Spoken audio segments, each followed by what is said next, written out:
really, really interesting series here. You've got a really interesting Chicago team. I mean, you have Kane, you have Tays, you have Keith. You got some of those Stanley Cup legends who probably have barnacles growing on their stick at this point because they've been playing in the NHL for so long. And then you also have some of the young guys in there. Adam Bovequist, Alex DeBrincat, Kirby Doc.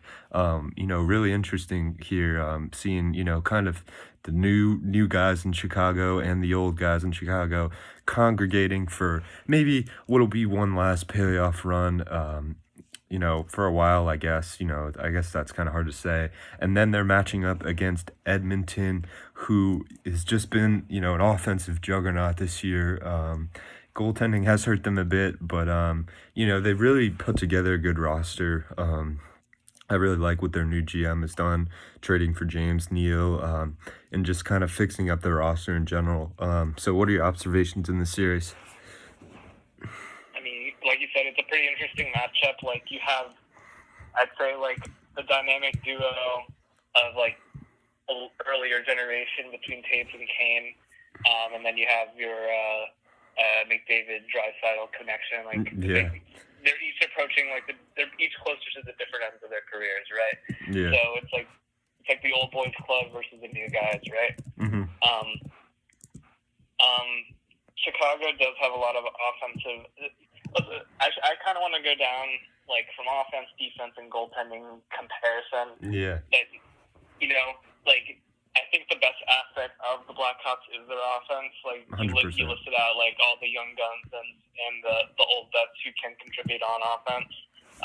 But even then, like, Edmonton is might be, like, I think they're the best offensive team in the league, like, currently. Yeah, I agree with that.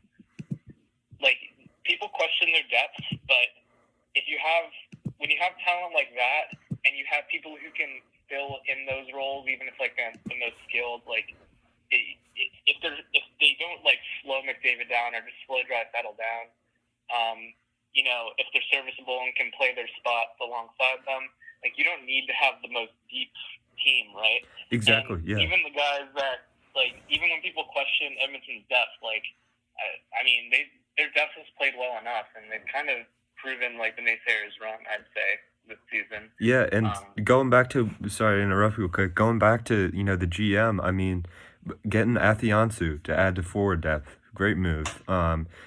Trading for James Neal, great move. I mean, you look at their third line, it's Athiansu, Riley Shahan, Josh Archibald. Then fourth line is Chason, who's played in the playoffs a ton. Chiara, who's a young center, and James Neal. I mean, that's a great fourth line. You know what I mean? So, it's crazy. Yeah, they got a lot of depth. They've done a really good job at turnover of their depth from what they've had in previous seasons. Where in previous seasons, their offensive depth has been their greatest flaw. I think that it's filled out nicely this season, at least. And despite the Blackhawks having, like, a pretty decent offense, I think they're definitely outmatched by the Oilers. And going down by the others, I think they're outmatched in every category. Chicago's goaltending leaves a lot to desire. Like, even though we talked about Edmonton, like, not having the greatest goaltending, their goaltending is average. And yeah, it's average. I think compared to the Blackhawks, like, I think even there they have an advantage, at least. I mean, and I was saying, like, to a couple of my friends, like, I think all this series depends on is how, a lot of this series depends on how Corey Crawford plays, and, I mean, he's just hasn't been good for, like, 2 years, I mean, he's just... Poor guy with his head, man. Yeah, I mean, he's been injured, it's just been really rough, since, hoisting those Stanley Cups, so he hasn't been good in a really long time, so it's just, and really, I mean, I think, a lot of people love to just, poop on Edmonton just because it's funny, and, it's just, they haven't been successful in a while, but, I mean, even, like, looking at their decor, I mean, they have Klefbom. It's average. Yeah, I mean, they have Klefbom. It's average, it's serviceable. But even if, I mean, your second pair, they have Nurse and Ethan Bear. Like, that's a pretty good second pair defense. Really good. And, the first pair is average with Larson and Klefbom. But, like, their defense isn't bad, and Not at all. their And forwards, I think it outmatches when compared to Chicago. I think yeah, overall, oh yeah, Edmonton also like outmatches Chicago there. I just think across the board, Edmonton's a superior team, and that this is a very favorable matchup for them. yeah, definitely. And originally I was leaning towards Chicago, but no, I definitely think Edmonton probably 3-1, maybe 3-2 this series. But I think Edmonton will definitely take this series. And I really I think they deserve more respect, to be honest. They really have a dangerous team, and their new GM has done a great job assembling this team. So, what do you think it'll be? I'm predicting either a sweep or a 3-1. Yeah, interesting. I don't see it going to 5 games. I'm not sure if Chicago has what it takes to bring it to 5 games. I'm not sure. I just think just across the board, Edmonton's a superior team, and unless Edmonton chokes it should be a clear path to the top 8. Yeah, no, I totally agree with that. All right, so next off, we got for our next series, which I can't wait to talk about. We got the Vancouver Canucks and the Minnesota Wild. Really, really intriguing matchup here. I mean, you got Vancouver, who is really young. Virtually nobody on this team has played in the playoffs. Except for a few guys. Just just a like just a complete ragtag roster. Very put together and assembled. Vancouver's got like a pretty decent, like a okay set of forwards. I thought will stick by this point. I don't know if you've heard me said it before. I think Elias Peterson is the most overrated player in the NHL. But I really like JT Miller. I thought that was an awesome trade. Props to the GM for that. Besser's a great player. Good move to get Pearson also. Bo Horvat's an average player. I think he's overrated too.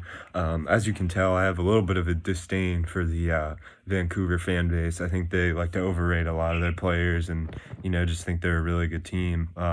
But they've still got a lot of a lot of ways to go. Also, on defense, it's good to get Tyler Myers, but you don't need to pay him $6 or $5 million a year for 6 years. Thought that was pretty bad. Also, I don't know if you remember Michael Furland.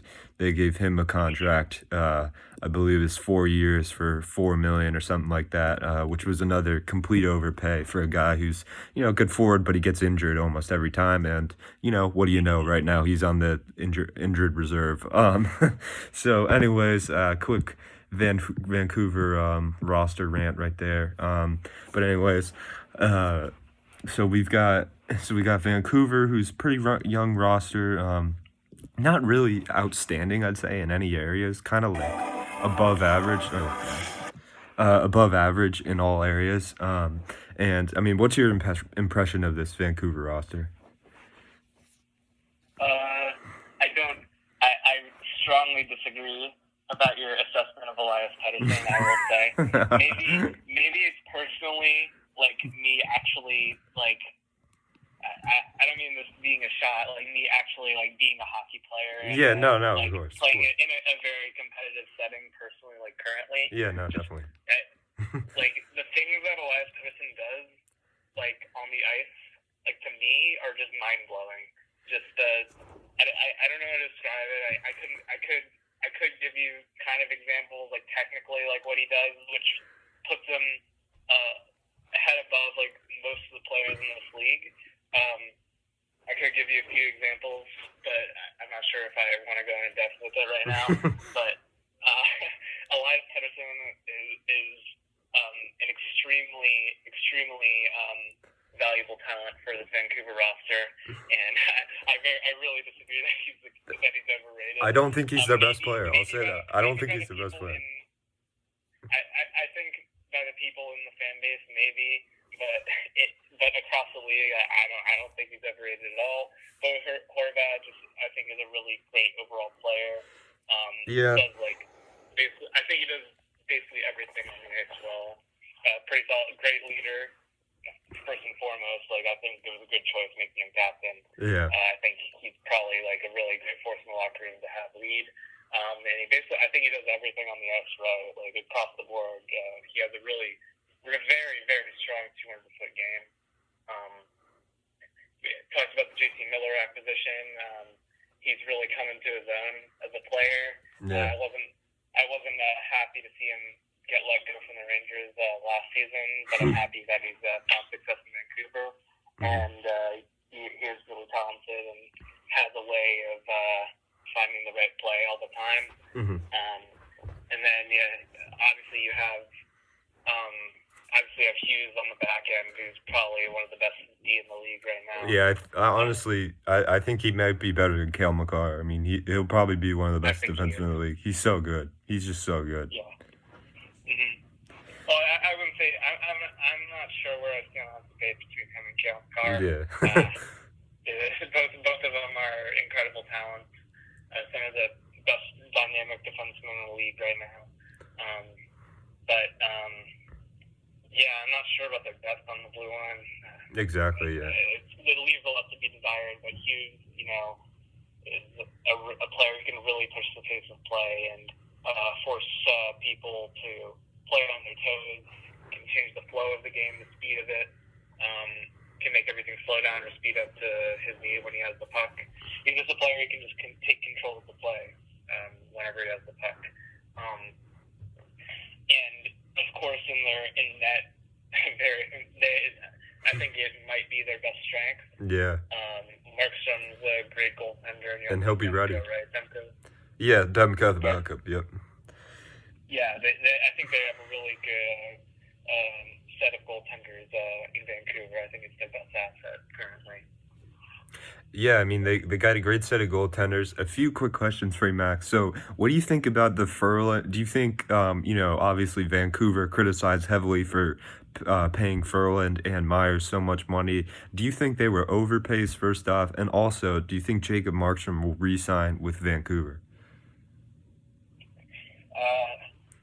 Overpayment, yeah, I can kind of see. I think they probably dropped a bit too much money on them. They're pretty solid. I'm not sure that solid for what they got. But with Markstrom, it's kind of hard to say because they're kind of grooming Demko to be like their star goaltender of the future right now. So it might. Markstrom's a great goalie. The problem is there aren't, like we talked about this with Holtby when we were talking about the Eastern Conference. Yeah. There aren't that many teams in the running to find a franchise goalie. That's the biggest issue. Would be him finding a place to play. So it all depends on the value that what Vancouver values him as for the future, and who would be willing to pick him up. Yeah, exactly. There's no denying the skill that Markstrom holds, but it's this summer might be pretty tough for goalies in general who are looking for a new place to play. Yeah, I mean, there's a lot of, and there are a lot of good goalies on the market, and that's why, I'm sure that's why, it's really interesting how many good goalies there are on the market and how, teams kind of, you look at Edmonton and they're kind of just like, all right, we'll grab Mike Smith and then we're set at our goaltending position. You know what I mean? Nothing fancy. And, they're set for goalie and, their goaltending was average, but it was serviceable enough for them to be successful this year. So, it's just really interesting on, how some teams kind of approach that goaltending position, and kind of what moves they make. But anyways, moving on to probably, I think, is the most interesting roster in the NHL. It's just, a lot of people don't really talk about the Minnesota Wild just because they're kind of a boring team, stuff like that. I think it's a really impressive, rebuilding team. I mean, it's kind of like a bit of a Blackhawks dynamic. You have Eric Staal, Parise, Zuccarello, Mikko Koivu, Ryan Suter, and some veteran guys all the old dogs of the pound. Yeah. Devin Dubnyk. You have those stars. Oh, and they have Galchenyuk. Just some of those old guys, old dogs who have, really had some playoff experience. And then, you got some young forwards. You got Kevin Fiala, awesome trade.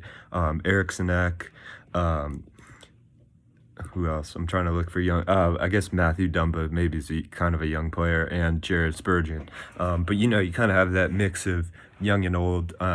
Another team I'd be really thrilled if they got Alexis Lafreniere. I think